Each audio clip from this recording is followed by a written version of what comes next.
माया छे आद अनाद की, चली जात अंधेर। सरगुण निर्गुण होय के, आए फिरत है फेर। आए फिरत है फेर। ए माया आद अनाद की। प्रणाम सुंदर साथ जी। आप हक श्री राजी महाराज वे धाम के धनी सच्चिदानंद स्वरूप आप श्री प्राणनाथ जी अपने मायानी पहचान करावी રહ્યા છે કે માયા શું છે, આ સંસાર શું છે, આ સંસાર સાથેના આપણા સંબંધો શું છે અને આ સંસારમાંથી પાર કેમ કરીને થવાય. માનવ જીવનનો ઉદ્દેશ શું? માણસનું તન મળ્યું, આપણને મનખા દેહ મળ્યો, તો આ દેહનો ઉપયોગ આપણે ક્યાં કરી રહ્યા છીએ? ક્યારેક મનમાં ચિંતન કરીને જોઈએ તો આ જગતના બધા જ જીવ ભય, નિંદ્રા, આહાર અને મૈથુન આ ચાર કાર્યો કર્યા કરે. બધા જ જીવ જગતમાં કીડા મકોડા કે જલચર થલચર પશુ પક્ષી બધા જ, કોઈ બાકી નહીં, બધા જ ચાર કાર્યો કરે છે. ભય, બધાને ભય છે. આવતીકાલનો ભય છે, મૃત્યુનો ભય છે, મરી જઈશું તો શું થશે, ભવિષ્યમાં પીડા થશે તો શું કરશું, આ કરશું તે કરશું, દુનિયાભરની ચિંતા. આપણને ભય છે કે ભયમુક્ત છીએ? ખલાલમાં બેઠેલા મારા વાલા સુંદર સાથજી, આપણે સૌ ભયમુક્ત છીએ કે ભયથી છીએ? ભયભીત છીએ. આ બધા ભયભીત છીએ. રાજ્ય શું લઈને આવ્યા, શું કરવા માંગે છે? વિજય અભય આનંદ, વિજય અભિનંદ. આપણે કહીએ ને કે કોણ આવી ગયું આપણી વચ્ચે આજે? વિજયાભિનંદ બુદ્ધ નિષ્કલંક અવતાર. વિજય, અભય અને આનંદ. અભય થાય તો આનંદમાં આવે.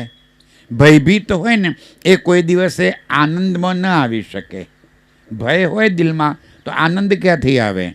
રાજ્ય શું આપે છે આપણને? અભય પણ આપે છે, આનંદ પણ આપે છે અને સંસારમાં વિજય પણ આપે છે. સંસારને જીતવાનો માર્ગ બતાવે છે. માયાને જીતવાની વાત છે. પહેલા પ્રકરણમાં રાજ્ય આમ તો કહી દીધું, એ માયા છે, હાય હાય, એ માયા છે અતિ બલવંતી, ઉપની છે મૂળધની થકી. આ માયા કેવી છે? અત્યંત બલશાળી. મુનિજનને મનાવ્યા હાર. સાધુ સંતો ઋષિઓ પણ હારી ગયા. શ્રી બ્રહ્માંડિક નવલહે પાર. બ્રહ્મા વિષ્ણુ મહેશ પણ આ માયાથી પાર પામી શક્યા નથી. એ પણ માયામાં ડૂબી જાય.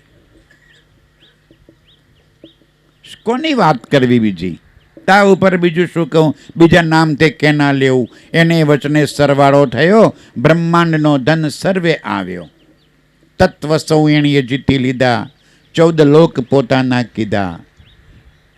આખા જગતમાં વ્યાપ્ત થઈ ગઈ તો આપણા દિલમાં એ ભરેલી જ હોય, સ્વાભાવિક છે ભાઈ. આખું જગત જ્યારે એમાં ડૂબેલું છે તો આપણે કેમ કઈ બહાર નીકળી શકીએ? નીકળાય?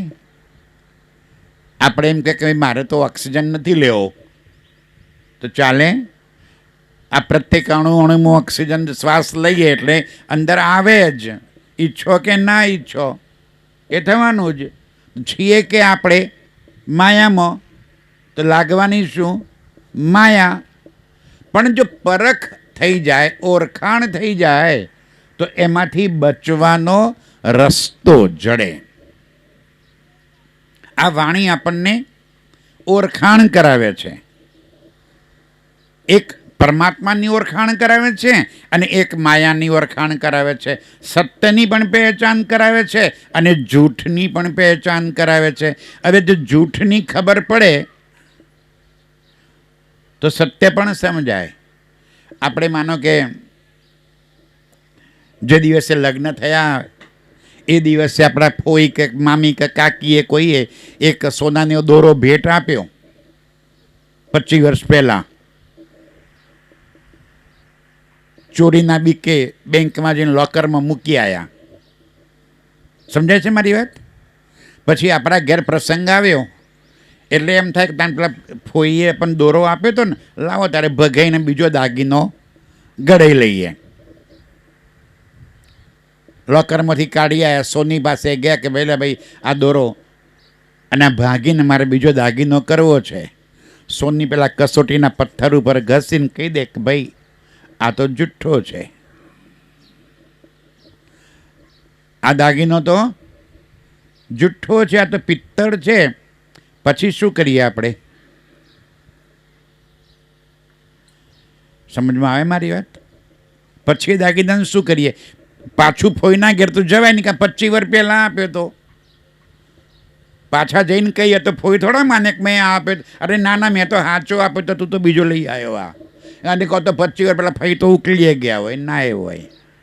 ફરિયાદ કરવા કોને જઈએ? તો પછી પાછું લોકરમાં મૂકવા જઈએ દાગીનો. શું કરીએ? એવો ગુસ્સો આવે ને કે ઘા કરીને ફેંકી દઈએ. હાથ છેતરી ગયો, 25 વર્ષ સુધી હાચવીને રાખ્યો તો અને આજે ખબર પડી કે આ તો જુઠ્ઠો દાગીનો છે. આ જિંદગી જન્મ્યા ને ત્યારથી આ માયાને સાચી માનીને દિલમાં ભરી રાખી હતી. આ માયા તો સાચી છે, માયા તો સાચી છે. પ્રાણનાથજી ઓળખાણ કરાવે કે આ તો જૂઠ છે. સત્ય કોણ છે? એક પરબ્રહ્મ પરમાત્મા સિવાય બાકી કશું જ સત્ય નથી. આ સત્ય સમજાય તો જૂઠ દિલમાંથી નીકળે કે ના નીકળે? પછી એ પાછા જૂઠમાં ભરાઈ રહીએ આપણે. સત્ય સમજાય તો જૂઠમાંથી નીકળી જવાય. અચ્છા, તો સત્યને સમજવું કેવી રીતે? તો પ્રણનાથજી વાણીના માધ્યમથી સમજાવે. એક સામાન્ય પ્રશ્ન પૂછીએ આપણે. જગતમાં કોઈને પણ નજીકમાં મોટા મોટું ટાઉન કયું? આપણે મોટા મોટું શહેર કયું? અમદાવાદ. અમદાવાદના હાઈવે પર આપણે રેડ મેઇન રિંગ રોડ ઉપર ઊભા રહીને હજારો માણસો પસાર થાય. એમને માંથી બધાને પૂછીએ કે ભાઈ ઊભા રહો, પરમાત્મા કેટલા?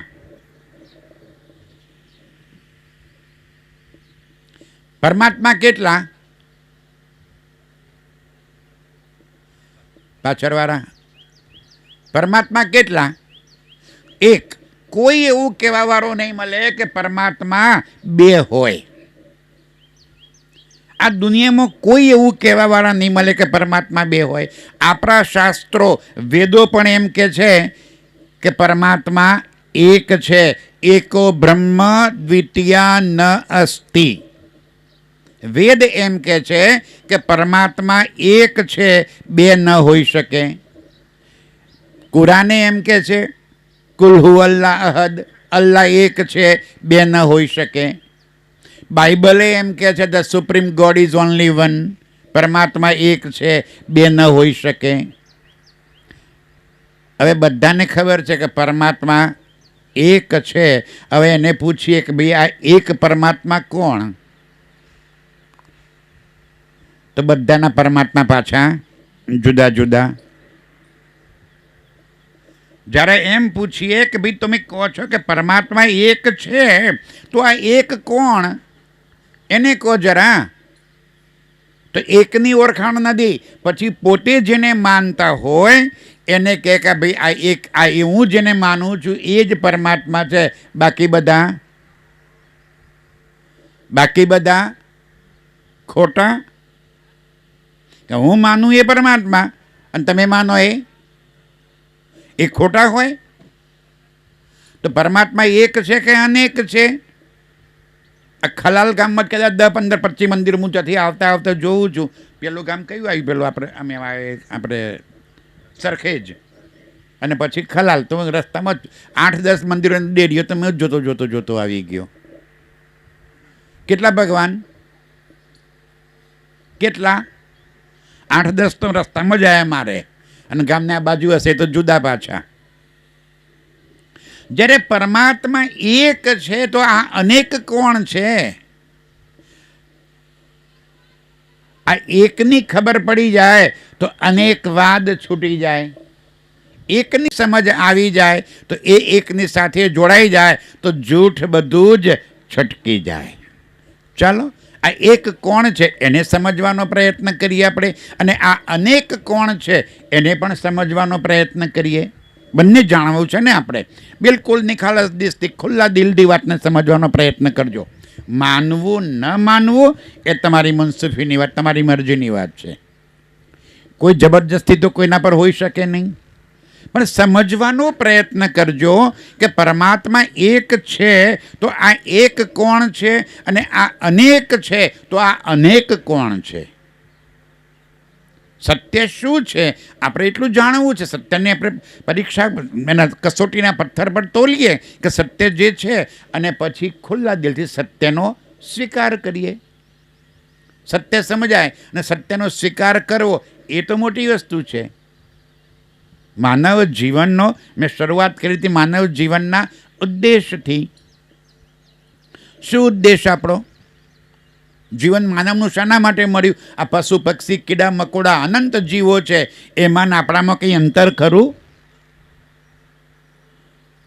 આપણામાં અને એ પશુ પક્ષીઓમાં, એનામાં આપણામાં કંઈ જુદાગી ખરી? કંઈ અંતર ખરું? કે પશુ પક્ષી જેવા જ છીએ આપણે? પશુઓ છીએ કે માણસ છીએ? એ તો ખબર છે ને માણસ છીએ. બોલો શ્રી પ્રાણનાથ પ્યારે કી. જવાબ આપતા રહેજો મારા સાથીઓ. મોઢેથી ના બોલો તો કંઈ નહીં, માથું હલાવજો એટલે મને સમજાય. હું પ્રશ્ન અથવા તો જવાબ એટલા માટે અપેક્ષા રાખું કે મારી વાત તમારા દિલ સુધી પહોંચી છે કે કેમ, બસ મને આટલી ખબર પડે. આટલા માટે વચ્ચે પ્રશ્ન કરતો હોઉં છું. પરીક્ષા લેવા માટે નહીં. હા, પરીક્ષા લેવાનું કામ મારું નથી, એ તમારા ધણીનું છે. આ તો મારે તો ખાલી એટલું છે કે મારી વાત તમારા દિલમાં પહોંચી કે ન પહોંચી એટલું જ મારે તો જાણવું છે. સમજમાં આવે વાત મારી? પશુ પક્ષીઓમાં ને આપણામાં કંઈ અંતર ખરું? આપણે માણસ છીએ, એ પશુ પક્ષીઓ છે. શું ફરક છે ભાઈ? શું અંતર? એ પણ 4 કામ કરે છે. એ પણ ભયથી ગ્રસિત છે, ભોજન કરે છે, નિંદ્રા કરે છે અને પ્રજોપ્તિ કરે છે. એમના પણ સંતાનો થાય, આગળ વંશ વેલો આગળ વધારે. આપણે એ 4 કામ કર્યા: ભય, નિંદ્રા, આહાર ને મૈથુન. ખાધું પીધું જલસા કર્યા. પોતાના જીવનને, એક જીવન ચક્રને જરા તપાસ કરી લો કે હવે તો આપણે અંતિમ સમયમાં આવી ગયા. મોટાભાગના આગળ બેઠેલા તો હવે આઉટ ઓફ ડેટ થઈ ગયા, હે ને? પૂરું થઈ ગયું ભાઈ. હવે ગમે ત્યારે તેડું આવી જાય આપણું તો. 60 પછીનું ઉંમરમાં તો ગમે ત્યારે તેડું આવી જાય. જવાનસિંહ ગયા ને આપણે નથી જવાના? ના, આપણે જવાના, એ જ રસ્તે જવાના છીએ. આ મૃત્યુ કોઈને છોડ્યું નથી, અને આપણને ક્યાંથી છોડવાનું છે ભાઈ? વારો આપણો આવી જશે. આવશે ને? તમારો નહીં આવે ખલાલમાં? આવી ગયો. જવાનસિંહ જતા રહ્યા આપણી વચ્ચેથી. હતા કાલે, હતા ને આજે ના રહ્યા. આપણી સ્થિતિ એ થશે. આજે જયંતિભાઈ અહીં બેન ચર્ચા કરે છે, અહીંથી ઘેર નીકળ્યા, રસ્તામાં ગયા, પતી ગયું, પૂરું. કેટલી વાર? સેકન્ડની, પલની વાત છે. હમણાં તો જાય ખલાલમાં આવ્યા તો સરસ ચર્ચા કરી તેને બિચારા જતા રહ્યા. કહેશો ને? તમે જ કહેશો. તો મૃત્યુ પહેલાં શું કરી લેવું છે તો મૃત્યુ સુધરી જાય? મૃત્યુ પછી કોઈ ચાન્સ નહીં. આજે આપણે અહીંયા આગળ ગમે તેટલા વાતો કરીએ, જવાનસિંહના કાન સુધી પહોંચશે? એ દેહ તો છૂટી ગયો. આપણી પાસે મોકો છે. આજે જ્યાં સુધી આ ધક ચાલુ છે ને અંદર, ત્યાં સુધી આપણી પાસે મોકો છે એ પરમાત્માને જાણી લેવાનો. પછી તો પૂરું થઈ ગયું. આ અંતર આપણી વચ્ચે અને પશુઓ વચ્ચે આટલું જ છે કે આપણને પરમાત્માએ વિવેક બુદ્ધિ આપી છે, સમજણ આપી છે, અને સમજણના કારણે સમજી અને જીવન પાર કરી લઈએ. કેમ કરીને થાય? આ જગતમાં જેટલા સાધુ સંતો ઋષિ મુનિઓ તપસ્વીઓ જે પોતાનો પરિવાર ઘર બાર ત્યાગી અને નીકળી ગયા છે ને, એવા આપ સૌએ જોયા હશે. સાધુ સંતોને જોયા ને? કદાચ જુનાગઢ ગયા છો, શિવરાતના મેળામાં નજીક જ ગઈ હમણાં, તો હજારો નાગા સાધુઓ બહાર આવે અને બીજા દિવસે ક્યાં જાય છે ખબર પણ નથી. આખું વર્ષ શું ખાય છે, ક્યાં રહે છે, કેવી રીતે જીવે છે, કંઈ ખબર નહીં. જરા વિચાર તો કરો કે આ જે બધા સાધુ સંતો ઋષિ મુનિઓ થઈ ગયા, એમાંથી કોઈ એક મહાત્મા તમારા પરિચયમાં આવતા હોય, કોઈ સાધુ સંત અહીંથી નીકળતા હોય, એમને જરા પગે લાગીને પ્રણામ કરીને વિવેકથી પૂછજો કે મહારાજ, તમે આ જીવન ધર્મના નામે, ધર્મ માટે, પરમાત્મા માટે, શોધ માટે સમર્પિત કરી નાખ્યું. સાધુ મહારાજ થઈ ગયા છો, મહાત્મા થઈ ગયા છો, શું પ્રાપ્ત કરવું છે મહારાજ? કંઈક કારણ તો હોય ને.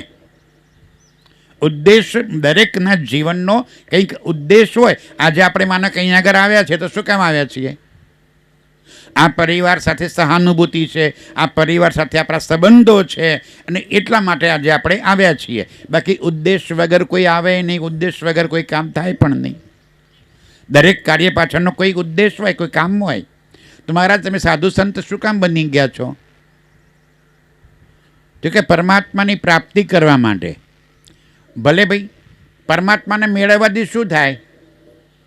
ફાયદો શું? આપણે એટલા તો ડાયા છીએ કે જરૂર ના હોય ને તો શ્વાસે ના લઈએ. સમજાય છે ને? શું કામ લઈએ છીએ શ્વાસ? જરૂર છે, ખબર છે કે નહીં લઈએ તો મરી જઈશું. બાકી ડાયા તો બહુ છીએ કે જરૂર ના હોય તો એક ડગલું એ ના ભરીએ. શું વાત કરો મારા સાથીઓ? મને ખબર છે કે નહીં લઈએ તો મરી જઈશું, એટલા માટે લઈએ છીએ. તો જીવન જેને સમર્પિત કર્યું, સાધુ સંત બની ગયા, ઘર બાર પરિવાર છોડીને નીકળી ગયા, શું એમને ઘરમાં સારું નહીં લાગતું હોય? એમને બાજરી વાટતે બૂજ આવતા હશે એટલે નીકળી ગયા હશે, એવું લાગે છે? જે સાધુ સંતો થઈ ગયા, એમને ઘરના કામ કરતાં કરતાં કંઈ જોર આવતું હશે. શું કામ નીકળી ગયા છે? ભવસાગરથી પાર થવું છે, મોક્ષે જવું છે. કોઈ કે મારે સ્વર્ગે જવું છે, કોઈ કે મારે વૈકુંઠે જવું છે. કેમ કરીને જવાય? એ મહારાજને ફરી પૂછજો કે મહારાજ, મારે સ્વર્ગમાં આવવું તમારી હારે. સમજાય છે ને? પૂછ, જવું છે ને? ખલાલમાં તો નથી રહેવાના, એ નક્કી જ છે. આ તો છોડવાનું જ છે. આ દેહ તો ઈચ્છો કે ના ઈચ્છો, આ દેહ છોડવો જ પડશે, ફરજિયાત છે. જીવનનું કોઈ પરમ સત્ય હોય તો પરમ સત્ય છે મૃત્યુ. એ પરમ સત્ય છે. દેહ તો છોડવાનો જ છે. એ પછી આપણે ક્યાંય જવું છે કે પછી આ ચક્કરમાં પડવું છે, આવાગમનના ચક્કર? શું આપણને પહેલી વાર માનવતન મળ્યું છે મારા સાથીઓ? શાસ્ત્રો એમ કે છે અનેક જન્મોમાં, જન્મ મરણના ચક્કરમાં ભટકી ભટકી ભટકી અને આજે માનવતન પ્રાપ્ત થયું છે. આ ભજનમાં પણ ગાતા હશો, 1,84 તારે ફરવા પડશે. પેલા પાનભાઈ બી ગાય છે, વીજળીના ચમકારે મોતીડા પરવી લો, અચાનક અંધારા થાય. આ વીજળીના ચમકારે એક પલકારામાં મોતીડા પરી લો એટલે આ તમને ઓળખી લો, અચાનક અંધારા થઈ જશે. અંધારું થઈ એટલે દેહ છૂટી જશે, અચંતાનું પૂરું. પછી કોઈ મોકો આપણી પાસે નથી. આજે મોકો છે તો કેમ જવા છે? પેલા મહાત્માને પૂછજો કે મહારાજ, તમારી હાથે મારે સ્વર્ગમાં આવવું છે તો હું શું કરું? તો શું કે મહારાજ? તમે આવીને કોઈ એમ કહે કે મહારાજ, તમારે જો મારે વાણી ચર્ચા કરવી છે તો હું શું કહું? લેવડે મારી હાથે, હું કરવું એ તમે કરજો, એમ જ કે ને. મહાત્મા જ નીકળ્યા છે, માકા જુનાગઢ ગયા, નાગા બાવા જોયા, મહારાજ મારે તમારી હાથે સ્વર્ગમાં આવવું છે, હું શું કરું? તો હું કે મહારાજ, ઉતાર લુગડા, ચાલ મારી હારે, હું કરું છે તું કરજે. જવું છે આપણે? નહીં જવું? તો સ્વર્ગ નથી જોઈતું આપણે? વૈકુંઠે નથી કરવું? તો જન્મ મરણના ચક્કર હાચા આપણા એમ ને? એમાંથી એ છટકવું છે. અરે વાહ, આ તો હસવું છે અને લોટ ફાંકવો છે, બે કામ કરવા છે. થાય? હસવું અને લોટ ફાંકવો બે કામ હાથે ના થાય. કાં તો લોટ ફાંકી લે, કાં તો હસી લે. બાકી લોટ ફાંકીને હસે તો બધો લોટ બહાર જ આવે, અંદર ના જાય. સંસારમાં રહેવું છે અને પાર પણ થવું છે. દુનિયાના ધર્મો કહે છે કે શક્ય નથી. મારો પ્રાણનાથ કહે છે હું તને તારા ઘરમાં બેઠા બેઠા, તું જ્યાં છે ત્યાં બેઠા બેઠા હું તને પાર કરી દઉં. કેમ કરીને? મને ઓળખી લે. મને ઓળખવાથી પાર થવાશે. અને એટલે મેં પહેલાં સમજાયું કે પરમાત્મા કેટલા? તો એક. અચ્છા, એની ખબર કેમ પડે આપણને? બોલો શ્રી પ્રાણનાથ પ્યારે કી. ધ્યાનથી સુંદર સાજી કલાક પણ 1 કલાક બરાબર ધ્યાનથી સમજજો વાતને. બહુ અકળાઈશ નહીં તમને હું. જેટલું કહેશો એટલી વાર જ અકળાય, પછી બંધ કરી દે. બરાબર? પણ ધ્યાનથી જેટલું સાંભળો બરાબર દિલમાં ઉતારજો.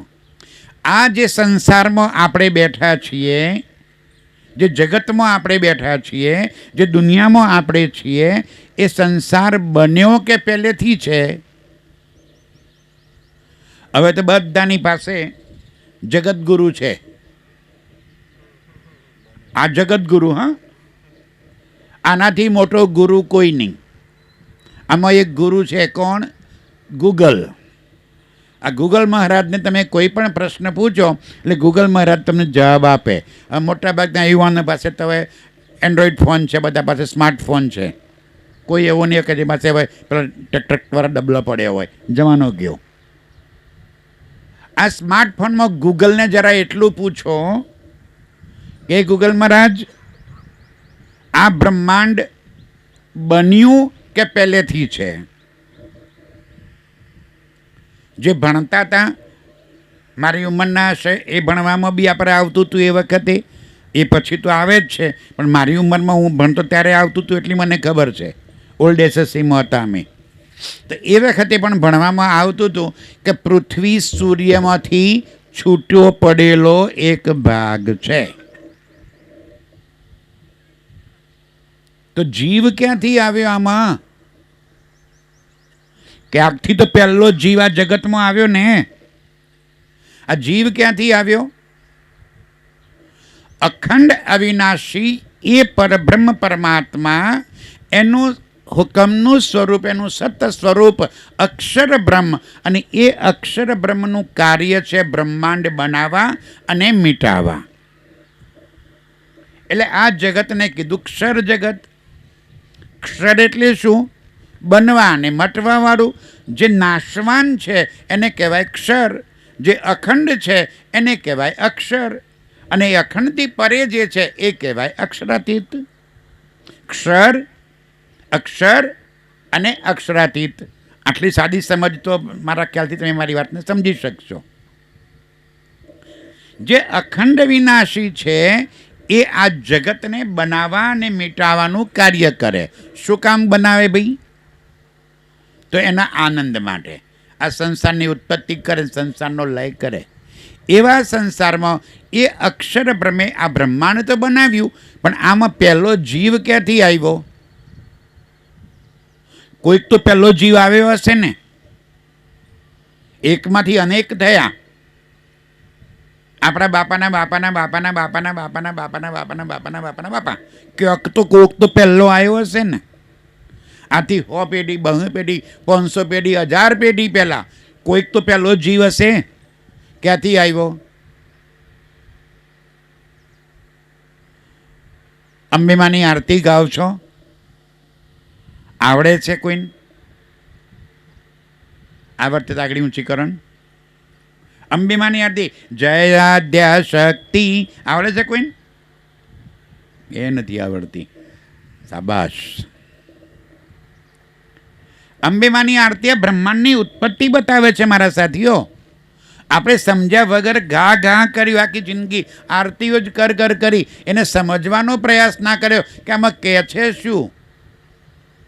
જય આદ્યા શક્તિ મૈયા, જય આદ્યા શક્તિ અખંડ બ્રહ્માંડને પાવ્યા પડવે પ્રગટ્યામાં.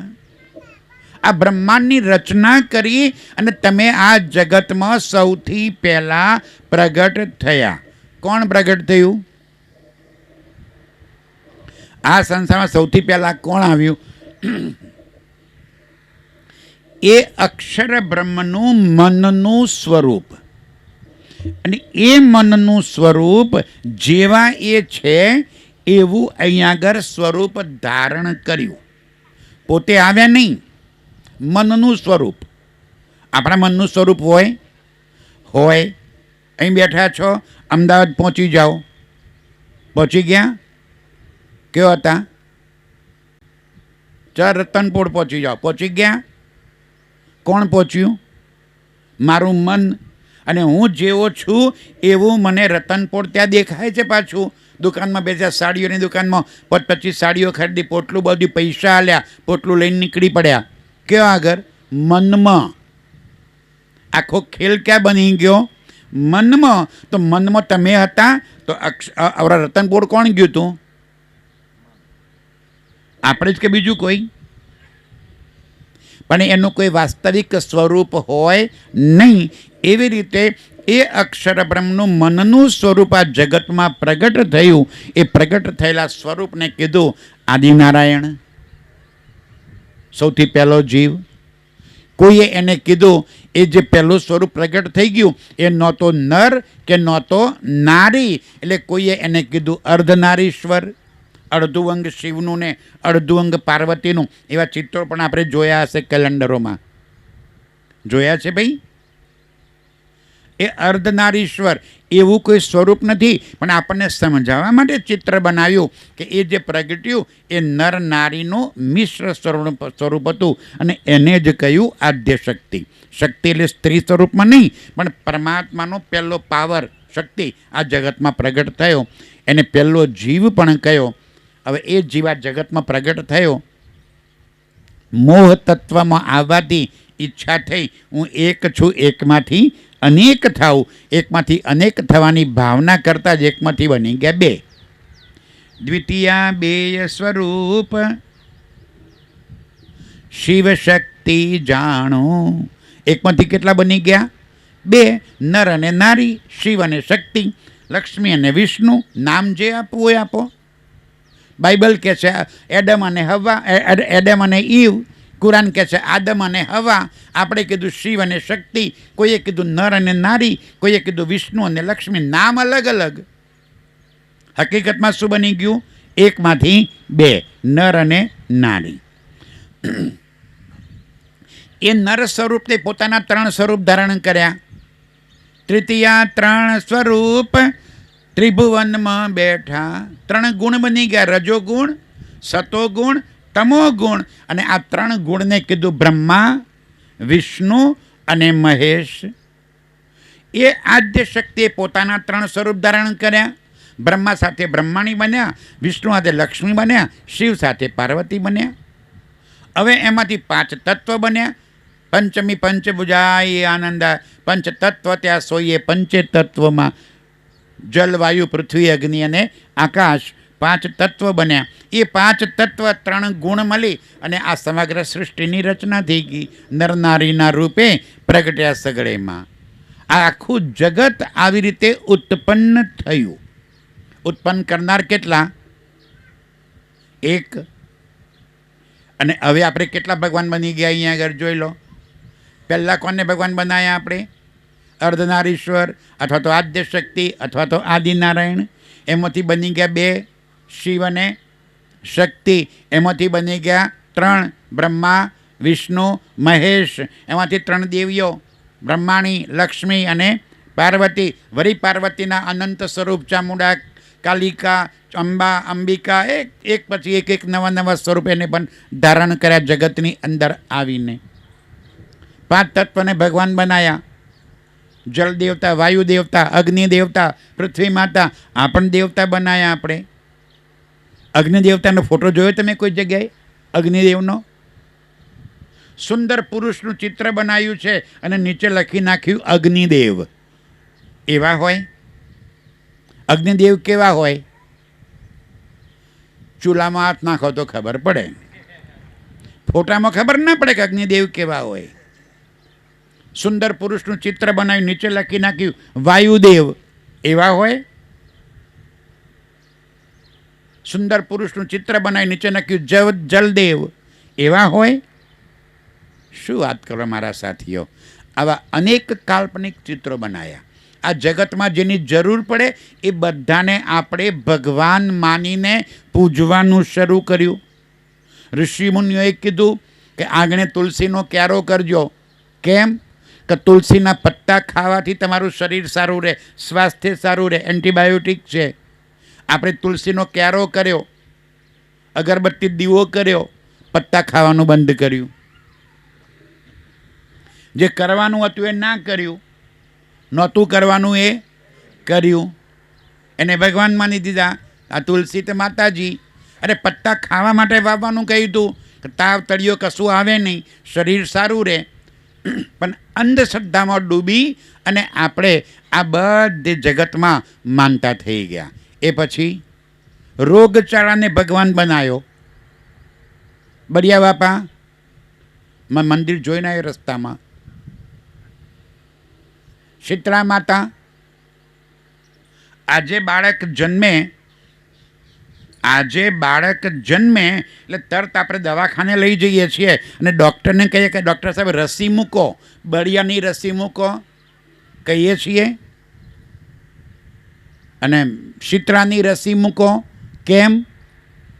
કે ખબર છે કે આ રોગ છે, મારા છોકરાને બળિયા ના થાય, મારા છોકરાને શીતળા ના થાય, એટલા માટે રસી મૂકીએ છીએ. હવે ભગવાન છે, જે દારો ખબર નહોતી આપણને એ દિવસે બધું અંધશ્રદ્ધામાં ડૂબ્યા. પણ જે દારો સમજ આવે એ દાડો છોડવું પડે. હમણાં પહેલાં આવે અહીંયા આગળ તો ગોગો મારો ગોગો, હમણાં બધા આ બહાદુરો બધા ઊભા થઈ જાય, લાકડી લઈને દે ધનાધન, દે ધનાધન. કતી હલતો હોય ને ત્યાં સુધી લાકડી ફટકાર્યા કરે. કોને? ગોગબાવજીને. અને ફોટામાં આવે એટલે દૂધ મૂકવાનું આ ઘરે, ફોટામાં દૂધ મૂકવાનું. અને જીવતા આવે તો આવા ભગવાન આપણા. ક્યારે વિચાર કરે મારા સાથીઓ કે આપણે કેટલી બધી અંધશ્રદ્ધામાં ડૂબેલા છીએ. ઓળખાણ કોની કરવી છે? એક પરબ્રહ્મ, એક સચ્ચિદાનંદની ઓળખાણ કરવી છે. જેને એક પરમાત્માની પહેચાન થઈ ગઈ, એના દિલમાંથી આ બધું નીકળી ગયું, આ છૂટી જાય. અને જેને એકવાર પરમાત્માની પહેચાન કરીને જે એના સાથે લાગ્યો એ તો ભવસાગરથી પાર. મારા ધનીજી કહે છે, જુઓ, એ પ્રીછો તો પાર બ્રહ્મ ચિત્ત આવે. એ પ્રીછો એટલે ઓળખો, ઓળખો તો પારબ્રહ્મ ચિત્ત આવે. અને એ સમજે સુપન પૂરું થાય. સમજણ આવે, સુપન પૂરું થાય એટલે આ ખેલ આપણા માટે પૂરો થઈ જાય. આ ન તો સ્વર્ગની જરૂર પડે, ન વૈકુંઠની જરૂર પડે. અખંડ વિનાશી પરમાત્મા સાથે સંબંધ જોડાઈ જાય. જેનો છે એમાં સમય ગયો, એનો ખેલ ખતમ થઈ ગયો. આવાગમનના ચક્કરમાંથી એ મુક્ત થઈ ગયો. અખંડ તણા સુખ એની પેરે લીજે. અહીં બેઠા બેઠા અખંડ ઘરના સુખ પ્રાપ્ત થાય. લાહો માયામાં લેવાય. અને આ લાભ આ સંસારમાં માયામાં આ લાભ મળે, મર્યા પછી લાભ ના મળે. આ લાભ તો આજે મળે, અત્યારે મળે. જેને પરબ્રહ્મ હાથે સંબંધ જોડી દીધો એ ભવસાગરથી પાર થઈ ગયો. સુંદર સાતજી, કેમ કરીને થવાય? બીજી વાત એ, ચલો વાતો હજી ઘણી બધી છે, આપણે જરા એ સમજવાનો પ્રયત્ન કરીએ કે આ કર્મના બંધન, શાસ્ત્રો એમ કહે છે કે આપણે બધા કર્મોના બંધનથી બંધાયેલા છીએ. અને કર્મના બંધનના કારણે આવાગમનના ચક્કરમાં પડીએ છીએ. અનેક અવતારોમાં જવું આવવું પડે. આ કોણ કરે? કર્મના બંધનો. તો આ કર્મ લખે છે કોણ? અત્યાર સુધી આપણને શું સમજાયું છે કે ચિત્રગુપ્ત ત્યાં બેઠા છે અને બધાના ચોપડા લખે છે. મર્યા પછી જીવ ત્યાં જાય એટલે કે પૂછે કે આવો આવો જવાનસિંહ આવો, તમે આટલા આટલા કર્મો કર્યા હતા, માટે તમને આ અવતારમાં હવે મોકલવાના છે. એવું હોય છે કંઈ ઉપર એવું હિસાબ રાખવાવાળો કોઈ? કમ્પ્યુટરમાં હિસાબ રાખે છે કે ચોપડા લખે છે અત્યારે? આ ક્યાં છે મારા સાથીઓ? તો રાજ્ય કહે છે તારા કર્મનો હિસાબ તારી પાસે છે, બહાર નથી. આપણું અંતસ્કરણ જેને કહ્યું છે મન, ચિત્ત, બુદ્ધિ અને અહંકાર, એ મન, ચિત્ત, બુદ્ધિ, અહંકારની અંદર આપણા જેટલા પણ કર્મ છે એ કર્મ એની અંદર નોંધાય છે. અને આ જીવ શરીર છોડીને જાય એ વખતે આ મન, ચિત્ત, બુદ્ધિ, અહંકાર એ જીવનું અંગ છે, એની સાથે જાય. અને એના આધારે એ અનેક અવતારોમાં જન્મે અને મરે. એમાંથી બહાર નીકળવું છે મારા સાથીઓ. ગરુડ પુરાણમાં આપણને બધી વાતો બહુ વિગતે લખી છે. નામ સાંભળ્યું છે ને ગરુડ પુરાણનું? બોલો શ્રી પ્રાણનાથ પ્યારે કી. ગરુડ પુરાણનું નામ સાંભળ્યું છે ભાઈ? હા, ગરુડ પુરાણમાં એવું લખ્યું છે કે જ્યારે મૃત્યુ થાય ત્યારે યમના દૂતો આવે અને આ જીવને દોરડે બાંધીને ઢસડીને લઈ જાય. શાના પર બેહીને આવે? હા, એ તો ખબર છે કે પાડા પર બેહીને આવે. હજુ એમની પાસે મારુતિ નથી પહોંચી, હજી પાડો જ વાપરે છે. પાડા પર બેસીને આવે અને આ જીવને દોરડે બાંધીને ઢસડીને લઈ જાય. અને ત્યાં લઈ જઈને પછી જીવને અનેક યાતનાઓ આપે. એને કહે છે ગરમ ગરમ ઉકળતા તેલમાં એને ડૂબાડે. વૈતરણી નદી જે મલમૂત્ર માંસ પરુથી ભરેલી છે એમાં એ જીવને ઊંધા માથે લટકાવે. અણીદાર સોયાવાળી પથારી પર એ જીવને સુડાવે, અનેક કષ્ટ આપે. આવું કઈ જગ્યાએ આવ્યું? ગરુડ પુરાણમાં આ બધી વાતો લખી છે. આવું કઈ જગ્યાએ છે? ક્યારે સમજવાનો પ્રયત્ન. હું ગરુડ પુરાણ ખોટું છે એમ નથી કહેતો.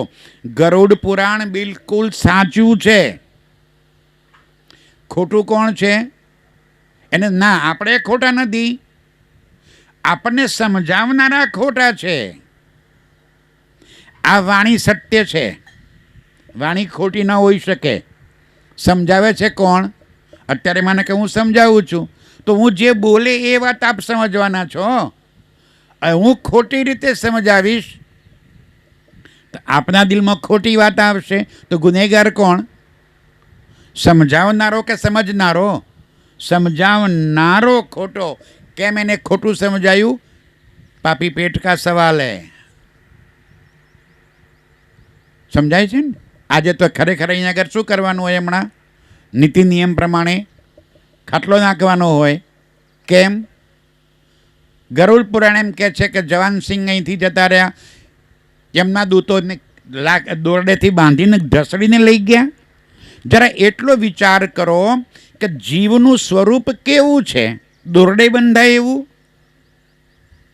જીવને દોરડે બંધાય ખરો? અતિ સૂક્ષ્મ સ્વરૂપ છે એ. જીવ ક્યારે દોરડે બંધાય નહીં.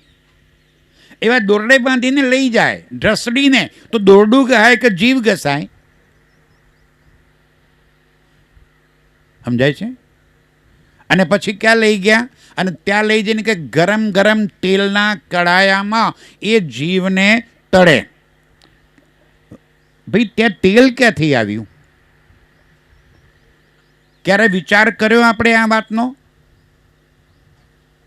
શું ત્યાં તેલીબિયાની ખેતી થશે? મગફળી વાવતા હશે, એરંડા વાવતા હશે, જેમના દૂતો ખેતી કરતા હશે અને પછી ત્યાં ઓઇલ મિલ નાખી હશે, એમાંથી તેલ કાઢતા હશે અને એ તેલ ગરમ કરી અને જેટલા જીવ આવે એ બધાને જીવોને એ તેલના કડાયામાં તરતા હશે.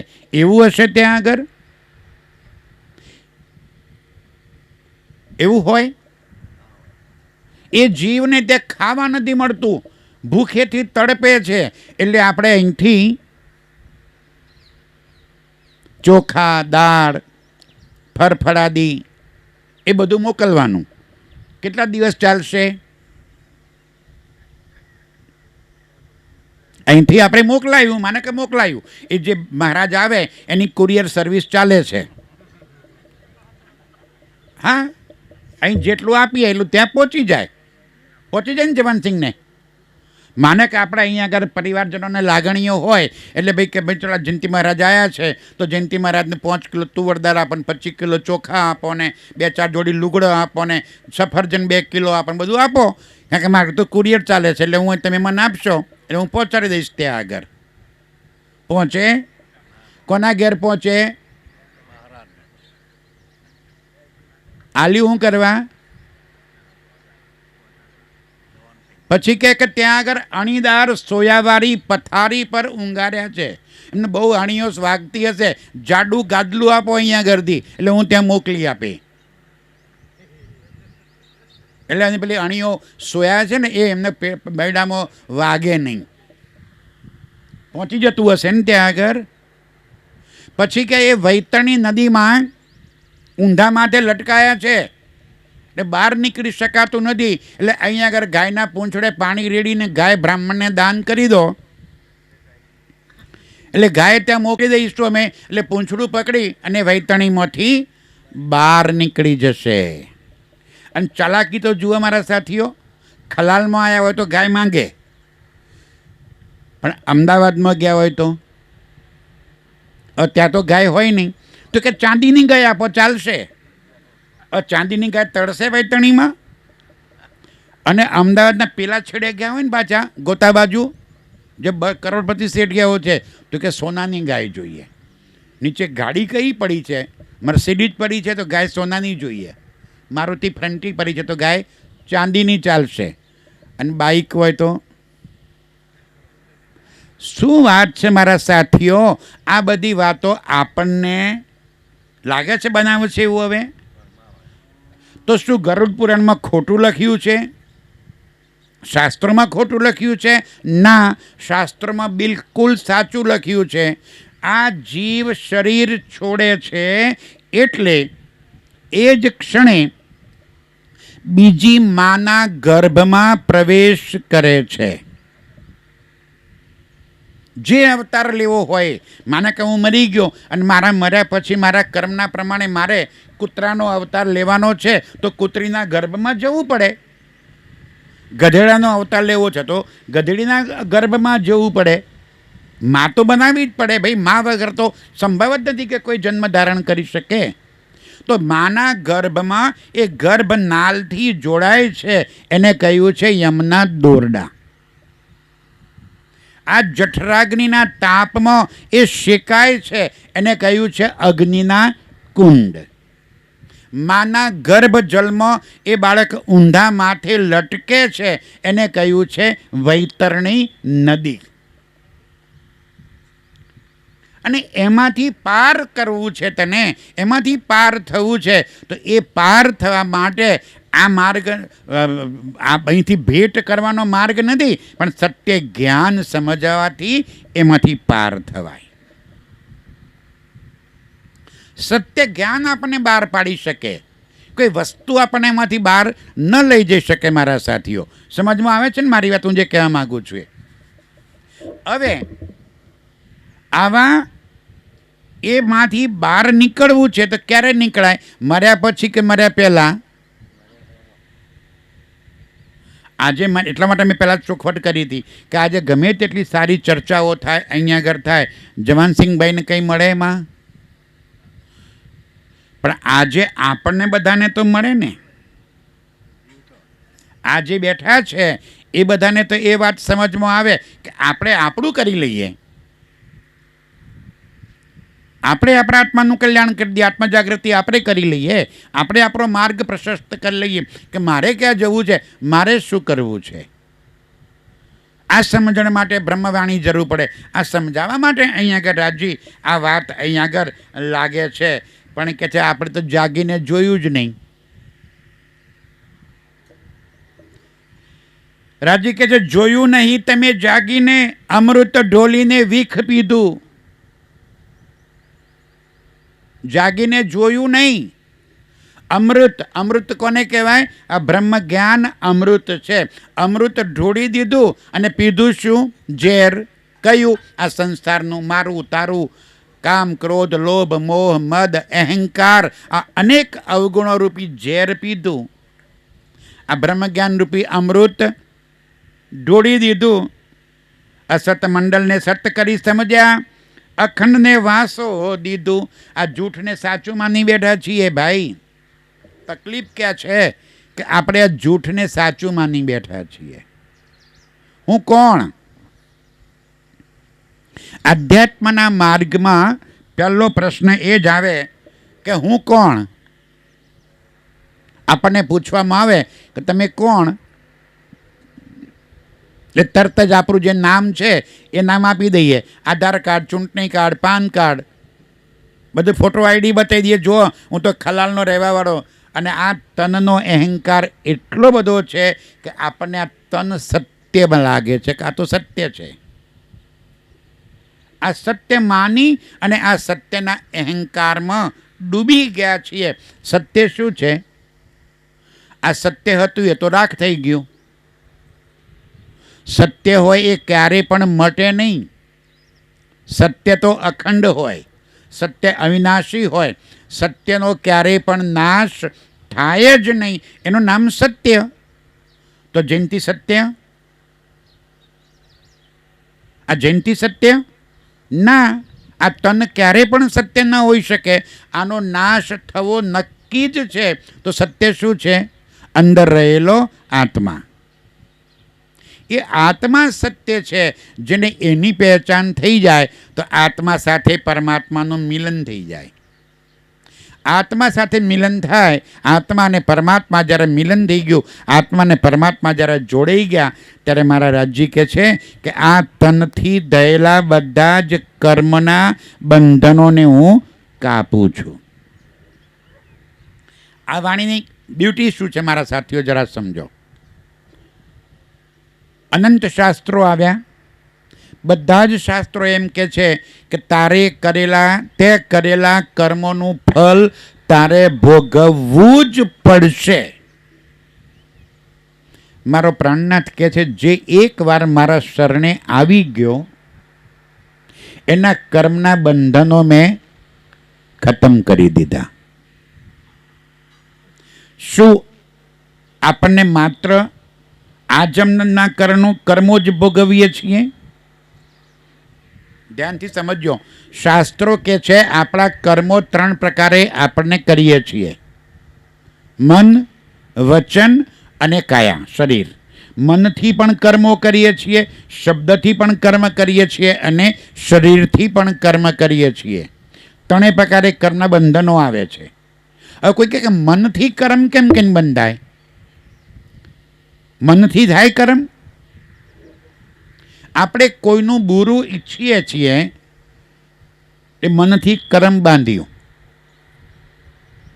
આપણું કોઈનું ખરાબ ઈચ્છવાથી સામેવાળાનું ખરાબ થાય ખરું? ફરી વાર સમજો મારી વાત. હું એમ ઈચ્છું કે મારી બાજુવાળાનું ખરાબ થઈ જાય તો મારા ઈચ્છવાથી એનું ખરાબ થઈ જાય? ના થાય ને. તો આપણે ઈચ્છીએ તો આપણું ખરાબ થાય? આપણું ખરાબ થાય. આપણી અંદર નેગેટિવિટી આવે અને નકારાત્મકતા, આપણી અંદર નકારાત્મકતા આવે અને નકારાત્મકના કારણે આપણને ડાયાબિટીસ આવે, આપણું બ્લડ પ્રેશર વધે. કેમ વધ્યું? બાજુવાળાનું ખરાબ ઈચ્છ્યું તું માટે મારી અંદર ડાયાબિટીસ થાય કે મારું બ્લડ પ્રેશર વધ્યું. આ તો ડાયા કહેવા આપણે કે આપણી જ કોવાડીને આપણા પગ. કોવાડીએ આપણી અને કોઈ મારે પોતાના પગ ઉપર પોતાની કુવાડી, કોકના કાપીએ, આપણા કાપીએ કંઈ આપણે? કેટલા ડાયા? મનથી કરેલા કર્મનું ફળ પણ ભોગવવું પડે. શબ્દથી કોઈને દુઃખ પહોંચાડ્યું, કોઈને ગાળ દીધી, કોઈનું ખરાબ બોલ્યા, કોઈના વિશે ખરાબ બોલ્યા, કોઈની નિંદા કરી, તો પણ એક કર્મનું બંધન આવે છે. અને આ શરીરથી કોઈને નુકસાન પહોંચાડ્યું તો પણ કર્મનું બંધન આવે. અને આ કર્મનું બંધનનો ભોગવટો 3 રીતે આવે. એક કર્મફળ છે ત્વરિત કર્મફળ, તરત ને તરત મળે. નોકરી કરે 1 મહિને પહેલી તારીખે પગાર આવી જાય, આ કર્મનું ફળ મળી ગયું. ખેતરમાં વહી આવીએ, 4 મહિના પછી પાક થઈ જાય. કેટલો પાક થાય એ તમારું કર્મ. કેટલો થાય એ તમારું કર્મ. થાય ખરો, 8માં આવે કે ના આવે એ તમારું કર્મ. અને એક કર્મ એવું છે કે જે જન્મો જન્મ ભોગવવા પડે, અનેક અવતારોમાં ભોગવવું પડે. અને એકલું આપણે નહીં, અવતારોને પણ ભોગવવું પડ્યું. ભગવાન રામ આવ્યા અને ભગવાન રામે ઝાડ પાછળ સંતાઈને વાલીને માર્યો. ખબર છે ને તો બધાને? શું કામ? તો વાલીને એવું વરદાન હતું કે એની સામે જે લડવા માટે આવે તો એની અડધી શક્તિ વાલીમાં આવી જાય, તો વાલીને કોઈ મારી શકે નહીં. તો રામને ખબર હતી, એટલે ઝાડ પાછળ સંતાઈને તીર મારી તો વાલી મરાણો. તો શું રામને અવતાર એ ભોગવવું પડે? એમને ભોગવ્યું. જ્યારે કૃષ્ણ અવતારમાં આવ્યા ત્યારે એ જ વાલી પારધી બનીને આવ્યો, સંતાઈને તીર માર્યું, કૃષ્ણના પગમાં વાગ્યું અને દેહ છોડ્યો. કોઈને ના છોડે. ભીષ્મ પિતામહ કે છે 14 દિવસ સુધી શું કહેવાય, નહીં, અણીદાર સોયાવાળી પતાય, બાણશૈયા પર પોડ્યા. બાણશૈયા પર. કેમ? તો એમને કોઈ કીડાને કાંટાની જાળીમાં નાખી દીધો હતો, એમ અનેક કાંટા વાગ્યા હતા, એ અનેક કાંટા એમને ભોગવવા પડ્યા. કોઈને ના છોડે, કોઈને ના છોડે. આપણને છોડે? કેટલા કર્યા છે આપણે? તો યાદ કરો જરા, કેટલા કર્યા છે? પાપતારું, પ્રકાશ જાડેજા, આજે પ્રકાશ છો, ચલો હેડો. કેટલા કરે? પેલા એ તો કબૂલ કરી લીધું, હાથ વિસુ મોરલા માર્યા, લૂંટી કુંવારી જાન. આપણે બોલો તો કેટલા કર્યો છે? એના કરતાં વધારે કે ઓછો? હા, જાડેજાથી કમ થોડા છીએ આપણે. એટલા કર્મો કર્યા છે મારા સાથીઓ, તો આપણી શું વલી થશે? ક્યારે વિચાર કર્યો? કેટલો ભોગવટો આવશે? અરે કાલ જે થવું એ થશે, આજે જલસા કરી લો ને, આ વૃત્તિ છે.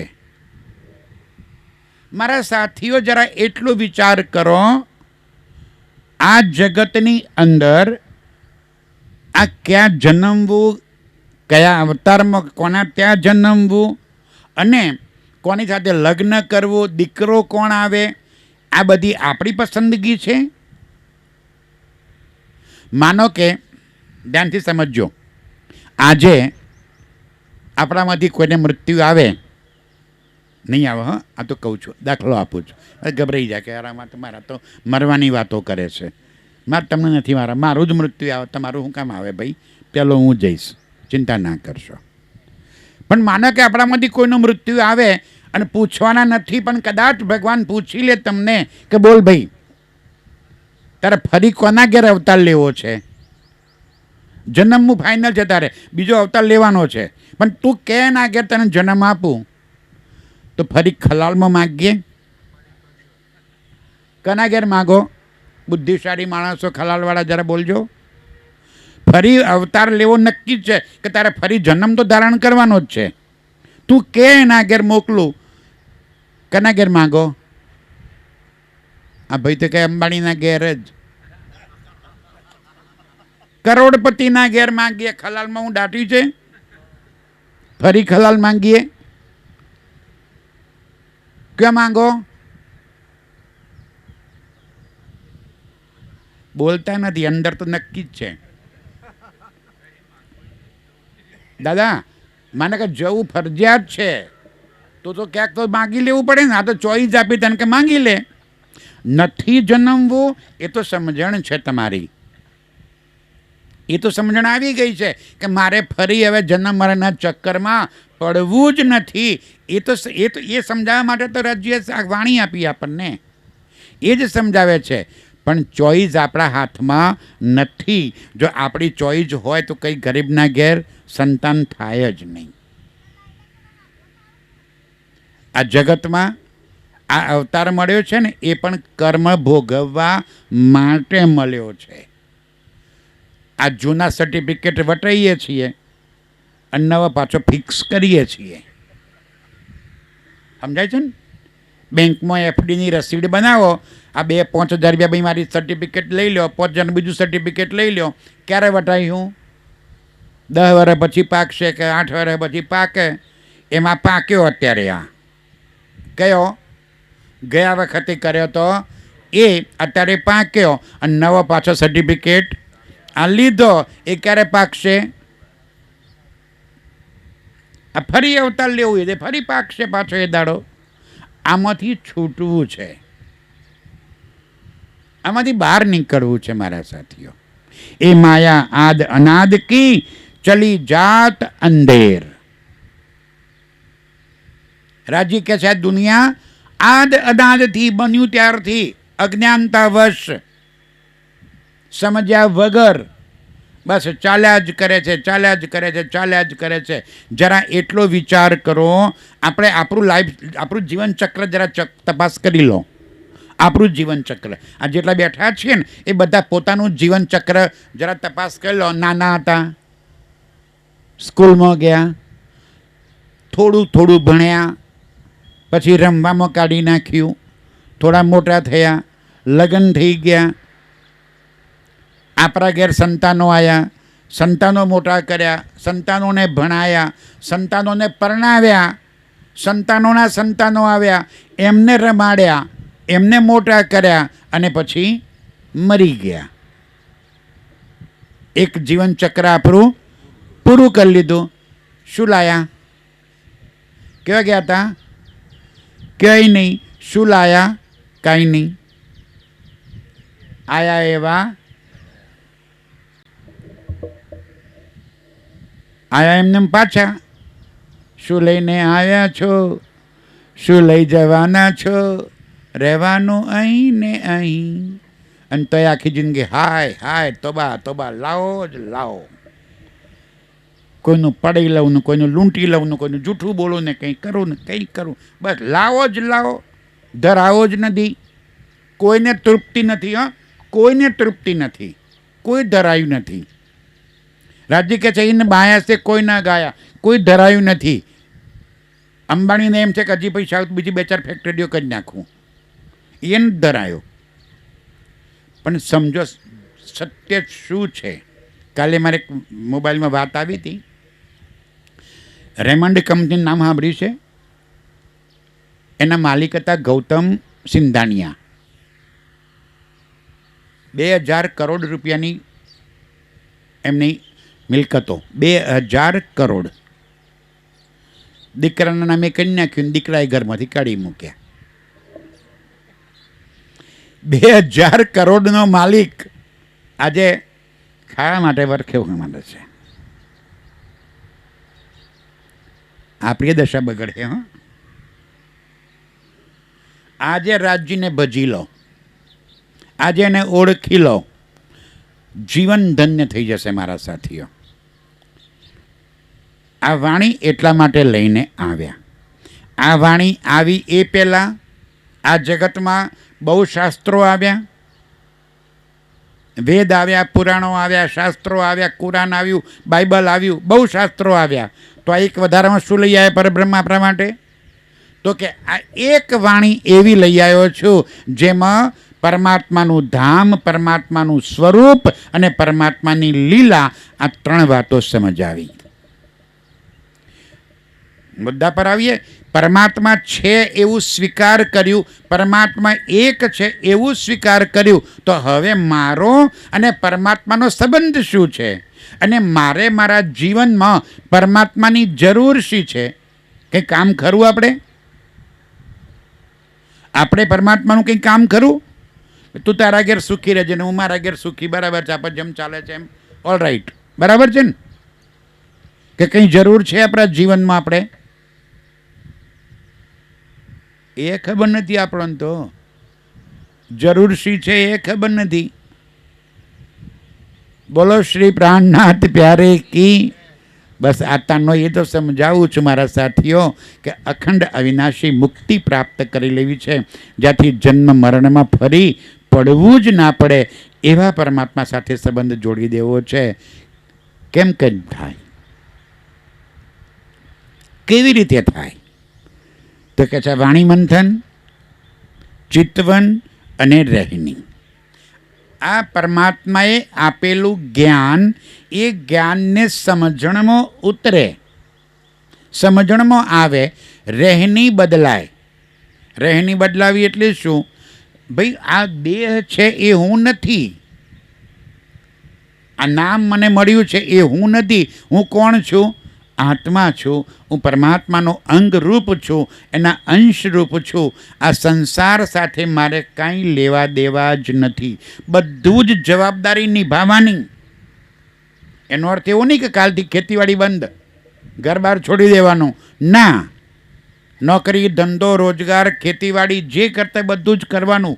પરિવારને જોડે રાખવાનો, બચ્ચાઓને ભણાવો, પરણાવો, બધું જ કાર્ય, બધી જવાબદારી નિભાવતા એક વાત અંદર જાગ્રત રહેવી જોઈએ. દીવો અંદર એક સળગતો રહેવો જોઈએ કે આ બધું મારું હોવા છતાં આમાં મારું કશું જ નથી.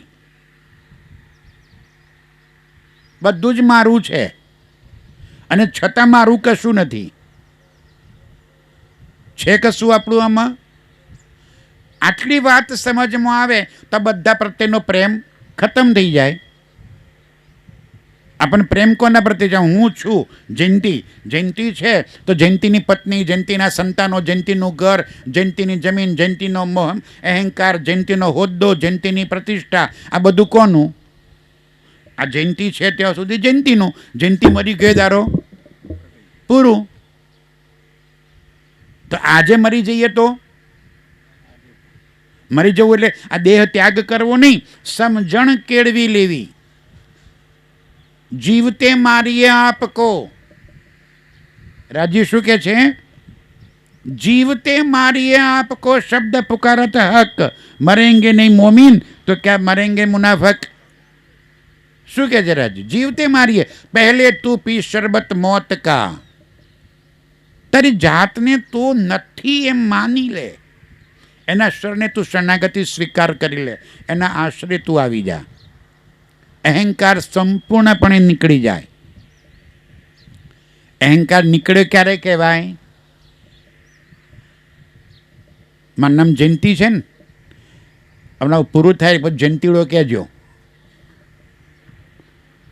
શું કહેવાનું?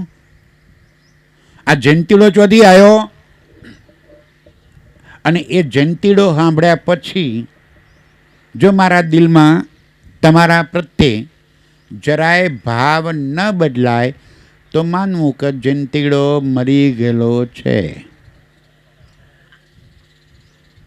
બાકી અહંકાર જીવે છે. હા, મને જયંતિડો કીધો તો અહંકાર જીવે છે. આપણો જીવે છે કે મરી ગયો? આપ સૌની વાત કરું છું. જીવે છે ને, બસ એમાં જ નાખો. કેટલો સહેલો રસ્તો છે પરમાત્માને પ્રાપ્ત કરવાનો. આનાથી સસ્તો રસ્તો કયો બતાવું યાર? જરા વિચાર તો કરો. રાજ્ય કે છે ના હોમ હવન યજ્ઞ જપ તપ માળા કશું નહીં. યજ્ઞ કરવાની વાત નથી, યજ્ઞ કરવાની જરૂર નથી. હોમ હવન કરવાની જરૂર નથી, ચંડીપાઠ કરવાની જરૂર નથી, કંઈ મારા જપવા બેહી જવાની જરૂર નથી, તીર્થ કરવાની જરૂર નથી, દાન પુણ્ય કરવાની જરૂર નથી. તું ખાલી તારો અહંકાર કાઢી નાખ,